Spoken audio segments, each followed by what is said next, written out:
So hello everyone दोस्तों, कैसे हैं आप लोग। आज हमारा 1000 वीडियोस की सीरीज का 245 नंबर का वीडियो।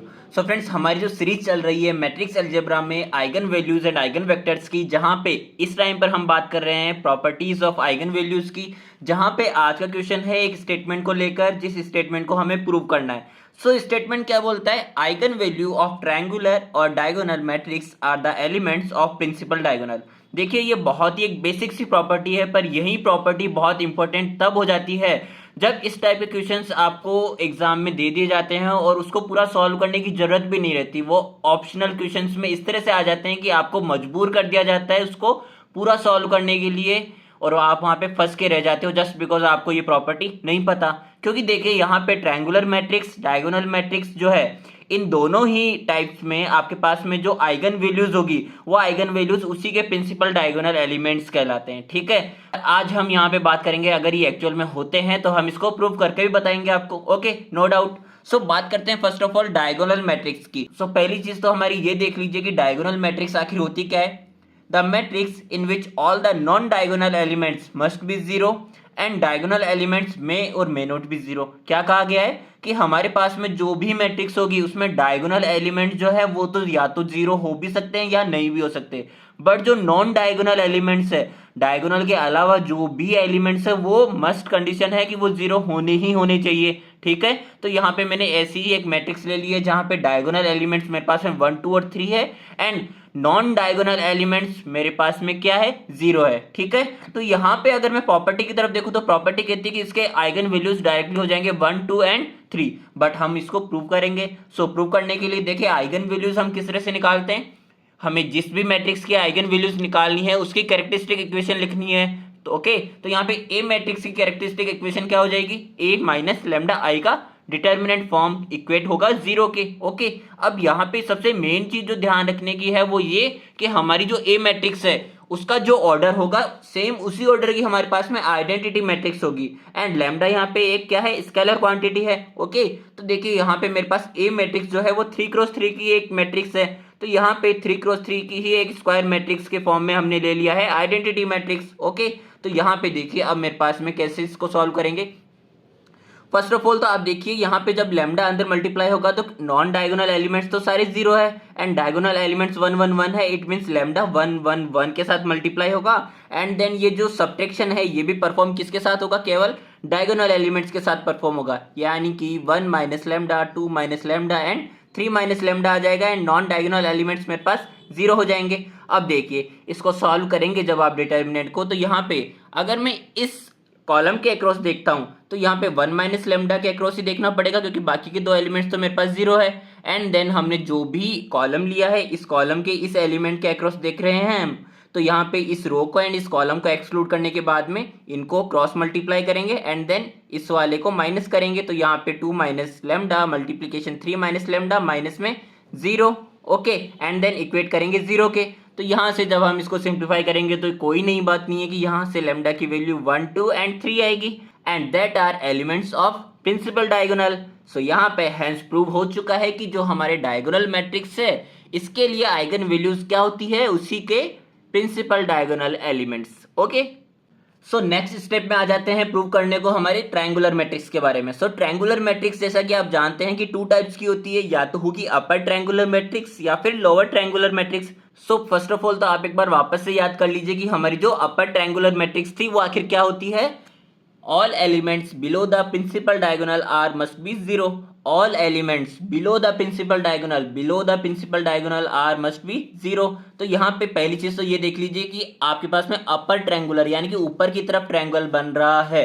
ओके, अब आप ये भी कह सकते हो कि ये भी तो ट्रायंगल है, ये भी सीधा बन रहा है पर ऊपर की तरफ नहीं बन रहा। ठीक है, आपको इस तरह से ध्यान रखना है कि हमारे पास में जो प्रिंसिपल डायगोनल एलिमेंट्स है इसको इंक्लूड करके ऊपर की तरफ अगर नॉन जीरो एलिमेंट्स के साथ में एक ट्रायंगल फॉर्म हो रहा है तो हमारे पास में वो क्या कहलाएगी? अपर ट्रायंगुलर मैट्रिक्स कहलाएगी, जिसमें ऊपर की तरफ मेरे पास क्या बन रहा है? ट्रायंगल बन रहा है including the elements of principal diagonal. Okay, यहाँ पे अब हम जब इसके एलिमेंट्स की बात करेंगे, इसके आइगन वैल्यूज की बात करेंगे, तो आइगन वैल्यूज के लिए सेम हमारे पास इस मैट्रिक्स की भी हमें कैरेक्टरिस्टिक इक्वेशन लिखनी पड़ेगी। कैरेक्टरिस्टिक इक्वेशन का हमारे पास फॉर्मूला क्या होगा? A minus lambda I in determinant form equating to zero. तो यहां से देखिए अगेन मेरे पास में ए मैट्रिक्स हो गई माइनस लेमडा आई, और उसी ऑर्डर का होगा जिस ऑर्डर की हमारे पास ए मैट्रिक्स है, यानी कि 3x3 की हमारे पास में क्या हो गई, आइडेंटिटी मैट्रिक्स हो गई।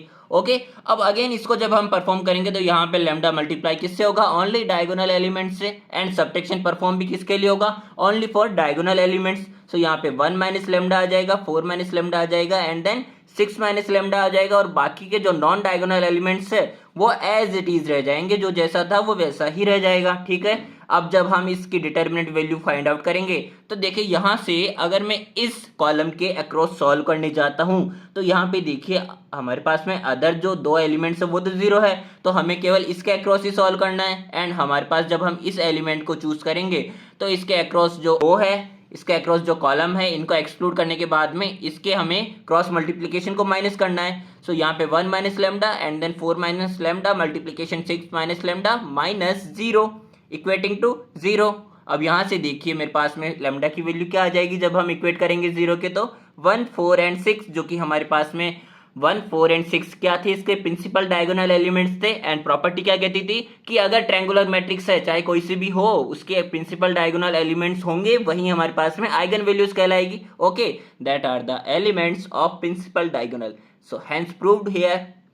सो एट लास्ट हम बात कर लेते हैं लोअर ट्रायंगुलर मैट्रिक्स की, एंड स्टार्ट करेंगे लोअर ट्रायंगुलर मैट्रिक्स की डेफिनेशन से। सो डेफिनेशन क्या बोलती है, all elements above the principal diagonal are zero. देखिए एक चीज आपको नोटिस करने की है कि जब हम अपर ट्रायंगुलर मैट्रिक्स की बात करेंगे तो वहां पे तो होगा lower the principal diagonal are zero, and जब हम लोअर ट्रायंगुलर की बात करेंगे तो above the principal diagonal are zero. ठीक है, इस चीज को आप ध्यान रखोगे तो आप इजीली रिमेंबर कर पाओगे जब भी आपको डेफिनेशन लिखनी है तो। ओके, तो यहाँ पे बात कही गई है all elements above the principal diagonal, all elements above the principal diagonal are zero. ठीक है, और आप इसको इस तरह से भी ध्यान रख सकते हो कि हमारे जो प्रिंसिपल डायगोनल एलिमेंट्स है इसको इंक्लूड करके जो हमारे नॉन जीरो टर्म है, वो नॉन जीरो टर्म अगर लोअर साइड में बन रहे हैं और ट्रायंगुलर फॉर्म हो रहा है तो वहां पे क्या हो जाएगी, वो लोअर ट्रायंगुलर मैट्रिक्स कहलाएगी। और वहीं अगर हमारे जो प्रिंसिपल डायगोनल एलिमेंट्स है वो नॉन जीरो एलिमेंट्स के साथ मिलकर अगर ऊपर की बाजू है तो हमारे पास ऊपर की तरफ जो ट्रायंगल फॉर्म हो रहा है तो वो